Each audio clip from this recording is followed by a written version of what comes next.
Welcome to Newslines365.com. This is Natasha. And you are watching Daily Top Stories. Today's first news is from World Bank and India's GDP. India's economy projection revised. World Bank anticipates 6.9% GDP growth. The growth forecast for India's gross domestic product, GDP, in the current financial year, FY23, was increased by the World Bank from 6.5% to 6.9%. This was done on the back of the economy's relative resilience to external headwinds, as well as the strong outturn in the July-September quarter. In October, the World Bank projected that India's GDP would grow by 7.5% in the next fiscal year, but it has now revised that projection down to 6.5%.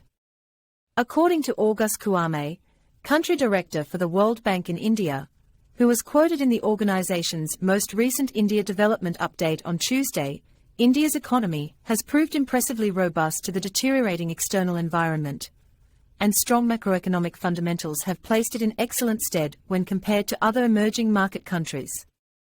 The enormous local market in India, which is generally less susceptible to the flows of international commerce, is the reason why the country is insulated from the effects of global spillovers. According to the research, India's standing in the world has also significantly strengthened over the course of the previous decade. According to what was said in the report, policy changes and sensible regulatory measures have also played a major role in increasing resilience in the economy.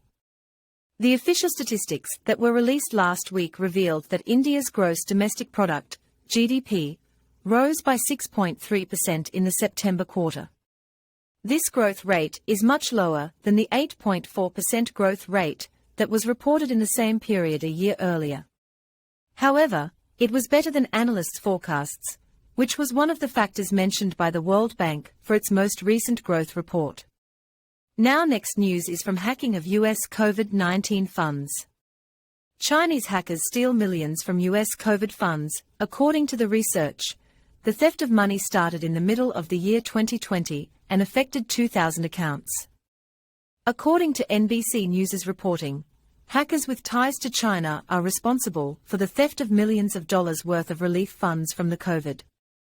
According to the investigation, a hacking organization known as APT41 was responsible for the theft of at least $20 million in COVID assistance benefits from over a dozen different states.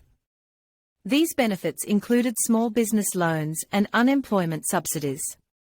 The officials told the news source that the organization has its headquarters in Chengdu, and that other investigations into pandemic scams are tracing back to hackers working for foreign governments. This is the first known instance of a cybercrime committed by hackers affiliated to the government that resulted in security difficulties in other nations. According to report, the act of stealing money started around the middle of the year 2020. It included more than 2,000 accounts, and it involved more than 40,000 financial transactions. It would be crazy to imagine that this hackers group target all 50 states.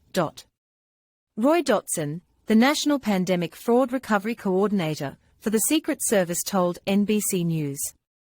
It would be absurd to think that this group targeted all 50 states. Our next news is from Best Destination for Digital Nomads. Spain has become digital nomad hotspot. Internation conducted the survey in February 2022 and just released the results last week.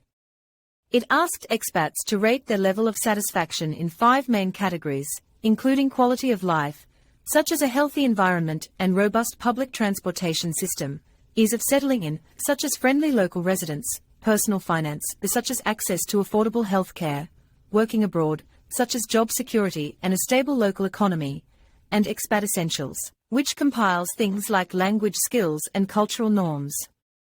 According to a study of more than 12,000 respondents from internations, an online expat community with more than 4.5 million global members. In this survey, Valencia, Spain will emerge as the top city for expats to live and work abroad in the year 2022.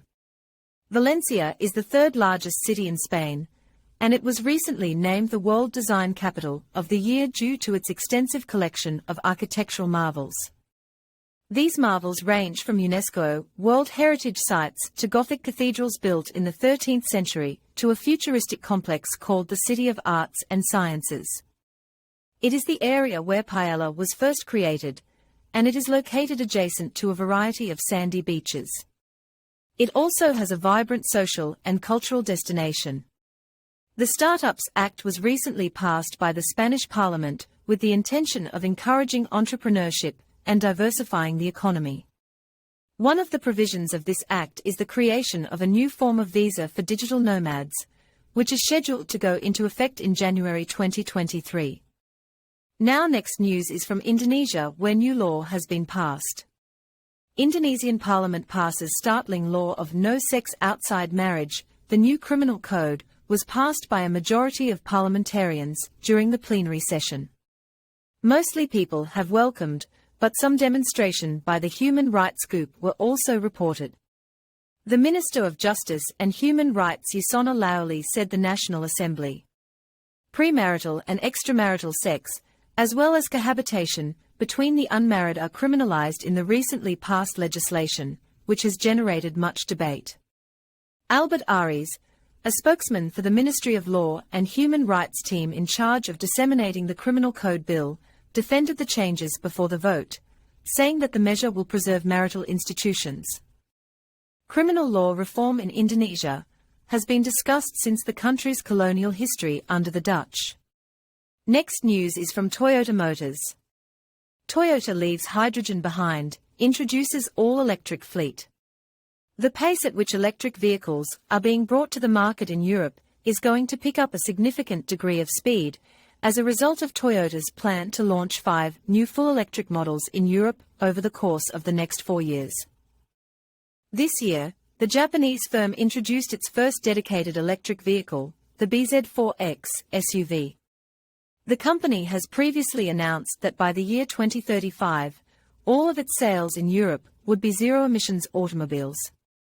Europe includes the European Union, the United Kingdom, and the European Free Trade Area. Toyota, on the other hand, had not previously provided any specifics on the schedule for the launch of its electric vehicles. Matt Harrison, who is in charge of operations in Europe for Toyota, has recently stated that the company's Beyond Zero line of electric vehicles will have all 6 models available for purchase by the year 2026. Harrison believes that this is evidence that Toyota is accelerating the launch of its electric vehicles in line with its goal to become carbon neutral in Europe from the very beginning of its operations there. When Harrison was asked about Toyota's promise to become carbon neutral everywhere in the globe by the year 2050, he said that the Toyota will accomplish this goal in Europe by the year 2040. Harrison made the remark while participating in Toyota Europe's Kenshiki Forum, the company's annual end-of-year showcase media event that operates in a manner that is comparable to that of a single-brand auto show. Now, today's last news is from USA New Media Bill. Facebook owner Meta may delist news feeds from media platform if bill passed in U.S. Congress. On Monday, Meta Platforms Inc., the parent company of Facebook, threatened to remove content from its platform if the United States Congress supported a measure that would make it easier for news organizations to deal collectively with tech giants like Alphabet Inc.'s Google and Facebook. Legislators are considering including the Journalism Competition and Preservation Act in a must-pass yearly defense bill as a means to bolster the struggling local journalism business. As a trade association for newspapers, the News Media Alliance is advocating for the inclusion of this legislation in the defense spending bill. On the OA side, over 24 organizations, including the ACLU, Public Knowledge, and the Computer and Communications Industry Association, urged Congress not to approve the local news bill. That's all for today. You were watching Newslines365.com. We would like to express our gratitude to you for viewing today's top news stories from around the world. See you tomorrow. Until then, goodbye and stay safe.